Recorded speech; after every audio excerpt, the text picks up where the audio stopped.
پورے ہاؤس کے ساتھ اس کی آواز ملاتے ہوئے آپ کو مبارکباد پیش کروں گی.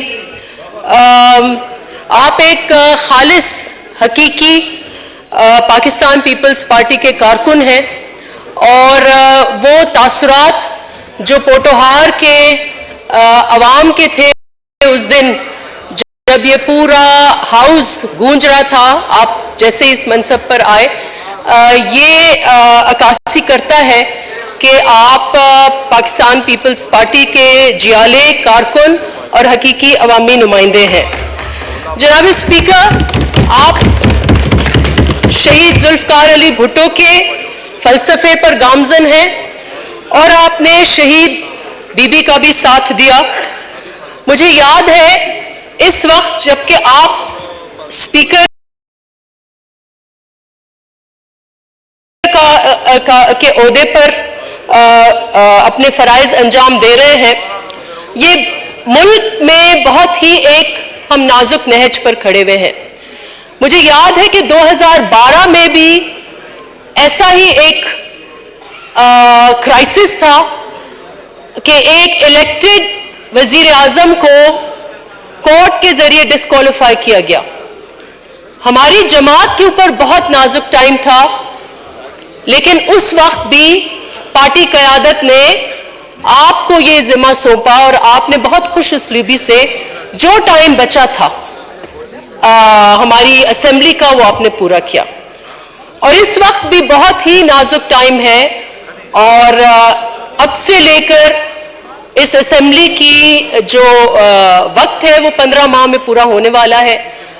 اور اس وقت اگر میں پاکستان تحریک انصاف کے اوپر اتنا مطالعہ نہیں کروں گی کیونکہ وہ اس وقت موجود نہیں ہے, اور اس ہاؤس کا بھی تقاضا یہ ہے کہ اپوزیشن یا ہم اس وقت ان کی گلہ کریں جب وہ جواب دے سکے. لیکن میں یہ ضرور کہوں گی کہ پی ٹی آئی کے یہ 4.25 سال ایک طوفانی رات کی طرح تھے. جب طوفان کے اندر ہوتے ہیں تو ہر کوئی اپنی جان بچانے میں پورا ہوتا ہے. اس وقت جب ایک نیا سورج طلوع ہوا ہے تو ایک عجیب سی کیفیت ہے. ایک طرف تو ہم سب شکر گزار ہیں کہ ہماری جانیں بچ گئی, اس ملک کی جان بچ گئی, لیکن دوسری طرف ہم اپنے ارد گرد جیسے ہی طوفانی رات ختم ہوتی ہے, سورج طلوع ہوتا ہے, تو آپ شکرانہ کرتے ہیں کہ اپنی جان بچ گئی, لیکن پھر جب ہوش آتا ہے تو دیکھتے ہیں کہ ارد گرد کیا تباہی ہوئی ہے, ارد گرد کیا بربادی ہوئی ہے. اور اس وقت یہی کیفیت ہے اس ملک کی. جناب اسپیکر, خود اس پارلیمنٹ کی یہی کیفیت ہے کہ ہم اپنے ارد گرد دیکھ رہے ہیں کہ کیا تباہی اور کیا بربادی ہوئی ہے. جناب اسپیکر, میں زیادہ وقت نہیں لوں گی. میں سمجھتی اس وقت میں صرف 4 پوائنٹس پر بات کروں گی, اور میں سمجھتی ہوں کہ ان 4 ایشوز کے اوپر جتنی زیادہ اس وقت جب ہم بربادی آنے والے ٹائم میں بیٹھ کر when you pick up the pieces آپ اس کے ڈائمینشنز جو ہیں وہ میجر کریں گے. لیکن 4 ایشوز پر میں بات کروں گی جو بہت ہی سکارڈ ہے اس وقت, جو بہت ہی وونڈڈ ہے اس وقت. سب سے پہلا ایشو جو اس ملک کی پارلیمانی نظام کو دھچکا آیا ہے ان 3.5 سالوں میں, وہ اس کے جو وہ کتنا نقصان دہ اس ملک کا آنے والا وقت بتائے گا. جناب اسپیکر, جب بھی ڈکٹیٹرشپس آئی ہیں تو ہم نے دیکھا ہے کہ پارلیمانی نظام پہ پہلے حملہ ہوتا ہے اور ایک کوازائی پریزیڈنشل فارم اڈاپٹ کرتے ہیں ڈکٹیٹرز. مجھے حیرت نہیں ہوئی جب اس ہائیبرڈ نظام میں پارلیمانی نظام نہیں تھا, ایک کوازائی پریزیڈنشل نظام تھا, اور اس کا ثبوت یہ ہے کہ جتنی قانون سازی ہوئی ہے 80% آف دا لاز جو ہیں وہ آرڈیننسز کے ذریعے آئے, اور یہاں پر اس ہاؤس کو استعمال کیا گیا بحیثیت ربر سٹیمپ کے. جناب اسپیکر, اور اس کی انتہا ہم نے اس ہائیبرڈ نظام اس ڈکٹیٹرشپ کی انتہا ہم نے یہ دیکھی کہ اپریل 3 کو جناب اسپیکر بحیثیت پولیٹیکل ورکر اور ایسا ورکر جس کی فیملی، میں اس پہ بات نہیں کروں گی، ایک طویل جدوجہد ہے شہید بی بی کے ساتھ، شہید ذوالفقار علی بھٹو کے ساتھ، اب چیئرمین کے ساتھ، ہم نے ان سارے ادوار جو ڈکٹیٹرشپ کا ٹائم ہوتا ہے تو اس وقت کیا حالات ہوتے ہیں ملک کے، وہ ہم نے دیکھے، وٹنس کیے، اور ہمیں یہ احساس ہے کہ جب آئین شکنی ہوتی ہے اس سے بڑا جرم عوام کے اوپر اور ملک کے اوپر اس سے زیادہ نہیں ہو سکتا جناب اسپیکر۔ اپریل 3 کو بحیثیت کارکن ہم نے دیکھا کہ صدور نے ڈسمس کر دی اسمبلیز، غلام اسحاق خان کا آپ کے پاس اگزامپل ہے، جنرلز آ کے عجیب و غریب قانون انہوں نے مسلط کیا، اسٹیٹس آف ایکسیپشن اور ایمرجنسیز بنائے اور آئین کو پامال کیا، لیکن یہ کبھی نہیں دیکھا، نہ یہ کبھی توقع تھی، نہ یہ کبھی ہمارے ہوش میں بھی یہ چیز تھی کہ ایک ڈیپیوٹی اسپیکر آ کے ایک رولنگ کے ذریعے آئین شکنی کرے گا۔ یہ پہلی مرتبہ، اور اسی ہاؤس جو آئین کا تحفظ کرتی ہے، جو آئین بناتی ہے، جو آئین بحال کرتی ہے، وہاں پہ بیٹھ کر ہم 342 ممبرز کے آگے ایک شخص نے آ کے ایک رولنگ کے ذریعے انہوں نے آئین کو پامال کیا، آئین شکنی کی۔ This is something that، اور میں نے اس وقت میں ادھر بیٹھی ہوئی تھی اور میں نے دیکھا تھا کہ پورا ہاؤس واز شاکڈ۔ جناب اسپیکر، آپ you know it better than me, اور آپ کی تقریر میں سمجھتی ہوں کہ بہترین تقریر تھی، اور انہوں نے عکاسی کی جو اس وقت موڈ ہے اور جو اس وقت اسپیکر کی توقعات ہیں۔ اسپیکر کی رولنگ جو ہے، جو میری انڈرسٹینڈنگ ہے، وہ صرف اور صرف محدود ہوتی ہے ایک کتاب کے اوپر، اور وہ کتاب ہے rules of procedure and conduct of business. اس کے اوپر رولنگ ہوتی ہے، اس سے ارد گرد رولنگ نہیں ہو سکتی میرے نزدیک، جو میں نے سمجھا ہے۔ اور اگر یہ واضح نہیں ہے تو آنے والے وقت کے لیے آپ جس منصب پر ہیں، اور میں سمجھتی ہوں کہ یہ جو ہمارے پاس 15 ماہ ہے وہ کورس کریکشن کے لیے ہے، وہ معاملات صحیح سمت میں لے کے جانے کے لیے ہے۔ میں یہ توقع کروں گی کہ ہم رولنگ کی کلیئرٹی دیں اس ہاؤس میں کہ آنے والے سپیکرز جو ہیں اس قسم کے جرم جو ہیں وہ نہ کریں جناب اسپیکر۔ تو پارلیمنٹری ڈیموکریسی جو ہے وہ پہلا شکار ہوئی ان کی۔ سیکنڈ پوائنٹ جو ہے جناب اسپیکر، وہ میں سیاست پر آؤں گی۔ پاکستان کی تاریخ میں جتنی سیاست ان 3.5 سال میں اور اس سے پہلے کچھ ٹائم میں اور ابھی خراب ہوئی ہے اور سیاستدان خراب ہوا ہے، اتنا کبھی نہیں ہوا۔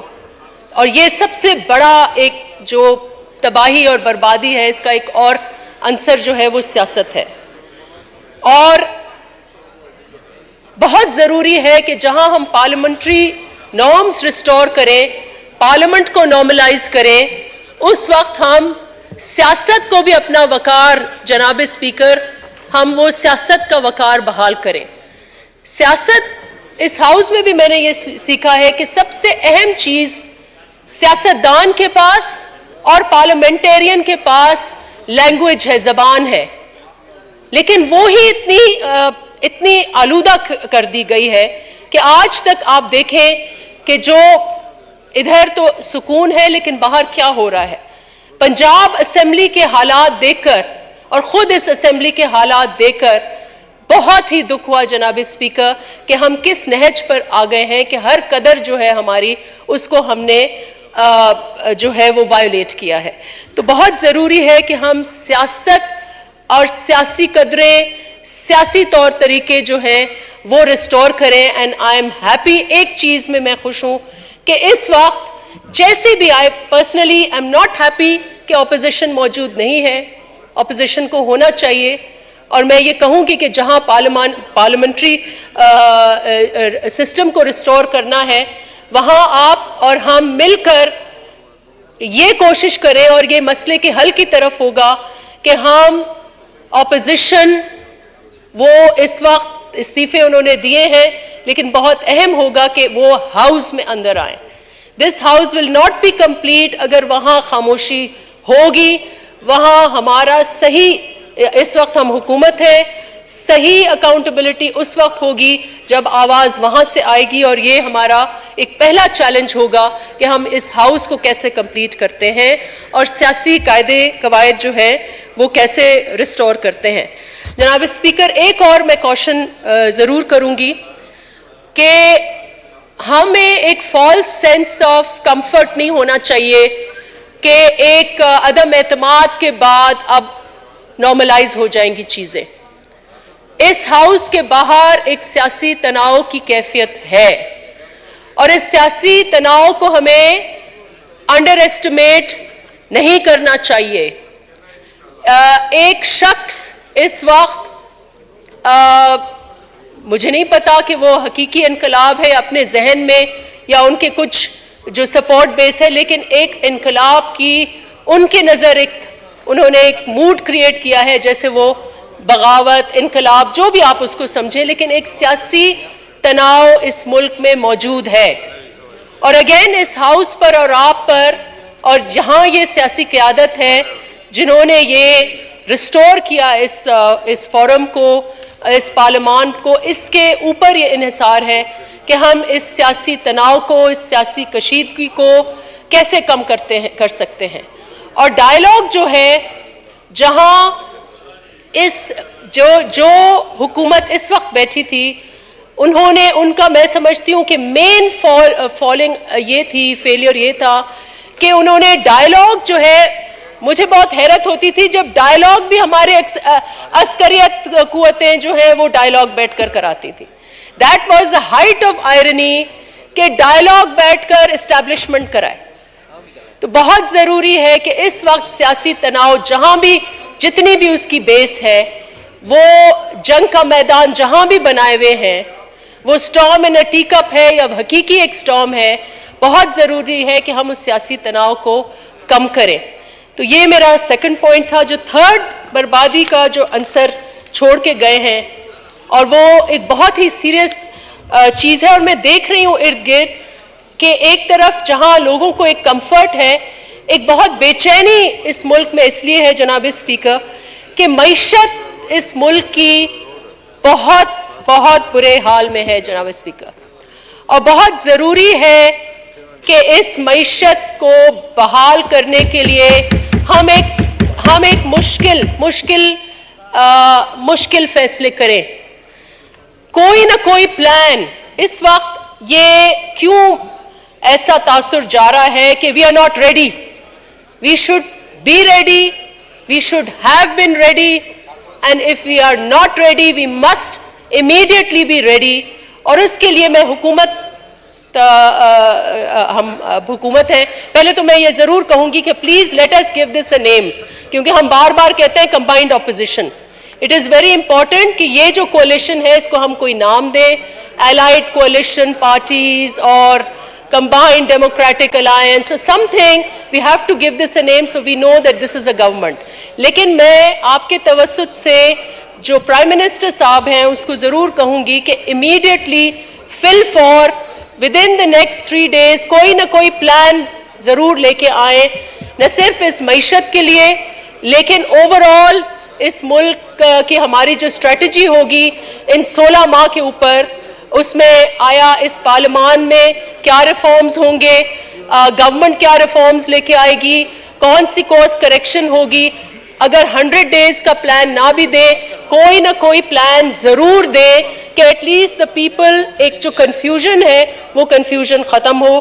تو آئی وڈ ریکمینڈ کہ اور جناب اسپیکر میں یہ بھی ریکمینڈ کروں گی کہ ہم اس وقت بہت ضروری ہے جو معیشت کے حالات ہیں. شری لنکا ہمارے آگے ایک ایگزامپل ہے. That is a south Asian economy جس کی سمت، جس کے معاملات پاکستان سے بہت ملتے جلتے ہیں. ان کی ایکسٹرنل ڈیٹ نے ان کو ڈبویا and they are nearly declared, I think they have declared bankruptcy. ہمارے بھی ایکسٹرنل ڈیٹ، ایک روپی ڈیٹ ہے، ایک ایکسٹرنل ڈیٹ ہے، لیکن external debt is totally unsustainable جناب اسپیکر. اور بہت ضروری ہے کہ جو نیکسٹ اجلاس ہو